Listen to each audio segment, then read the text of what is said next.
महाभारत के गंगापुत्र भीष्म को कोई युद्ध में हरा नहीं सकता था, इसलिए कौरवों का जीतना भी तय था। लेकिन एक स्त्री के बदले ने महाभारत के परिणाम को ही बदल दिया।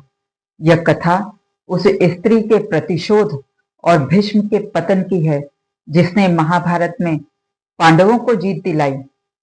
जब काशी के राजा ने अपनी तीनों पुत्रियों अंबा, अंबिका और अंबालिका का स्वयंवर आयोजित किया, तो उसमें हस्तिनापुर के राजा विचित्रवीर को आमंत्रित नहीं किया गया।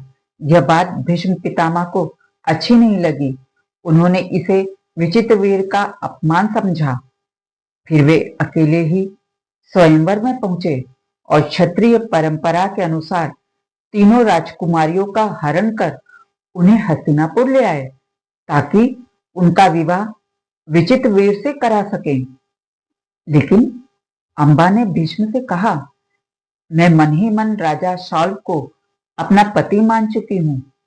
यह सुनकर भीष्म ने धर्म का पालन किया और अंबा को सम्मान पूर्वक राजा शॉल के पास भेज दिया।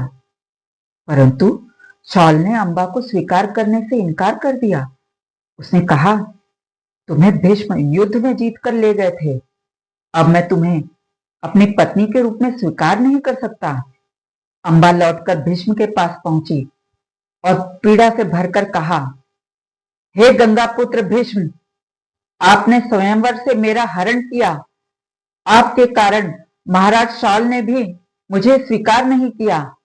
अब मेरा सम्मान और जीवन दोनों संकट में है। धर्म की रक्षा के लिए आप ही मुझसे विवाह कीजिए। भीष्म ने अंबा को दिलासा देते हुए कहा, हे देवी, मैं तुम्हारा दुख समझता हूं, परंतु मैंने अपने पिता के सुख के लिए आजीवन ब्रह्मचर्य का अटल व्रत लिया है। मैं किसी भी परिस्थिति में अपनी प्रतिज्ञा को तोड़ नहीं सकता। अंबा ने विचलित होकर कहा, यदि आपकी प्रतिज्ञा के कारण मेरा जीवन नष्ट हो रहा है, तो क्या यह धर्म है? मेरे साथ हुए इस अन्याय का उत्तरदायित्व किसका है? भीष्म ने अडिगता से कहा, मैं अधर्म का आचरण नहीं कर सकता। प्रतिज्ञा भंग मेरे लिए मृत्यु से भी अधिक कष्टदायक है। मुझे तुम्हारे दुख का अत्यंत खेद है, किंतु मैं विवाह करने में असमर्थ हूं।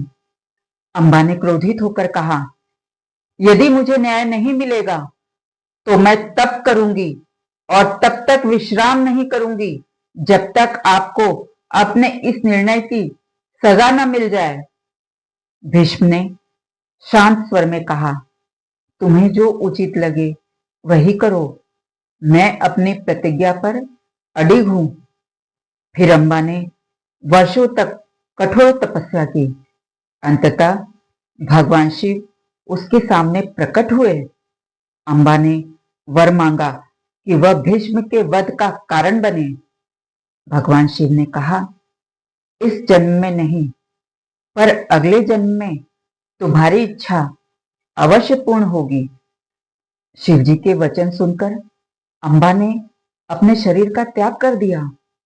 अगले जन्म में वही अंबा पंचाल के राजा द्रुपद के यहाँ शिखंडी के रूप में जन्मी। फिर वर्षों बाद महाभारत का युद्ध आरंभ हुआ। भीष्म पितामह कौरव सेना के सेनापति बने। उनके सामने कोई योद्धा टिक नहीं रहा था। तब भगवान श्री कृष्ण ने अर्जुन से कहा कि भीष्म कभी भी शिखंडी पर शस्त्र नहीं उठाएंगे, क्योंकि वे शिखंडी को अंबा का ही रूप मानते हैं। अगले दिन अर्जुन ने शिखंडी को कवच बनाकर अपने रथ के आगे खड़ा कर दिया। जैसा श्री कृष्ण ने कहा था वैसा ही हुआ।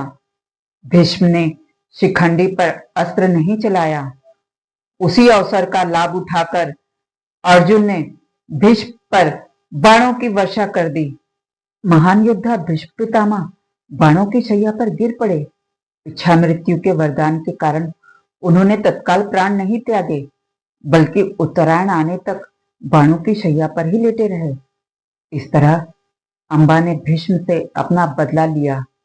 कथा का सार, किसी भी स्त्री को अनजाने में भी अपमानित नहीं करना चाहिए, वरना उसकी पीड़ा तबाही का कारण बनती है। हर हर महादेव। जय श्री कृष्ण।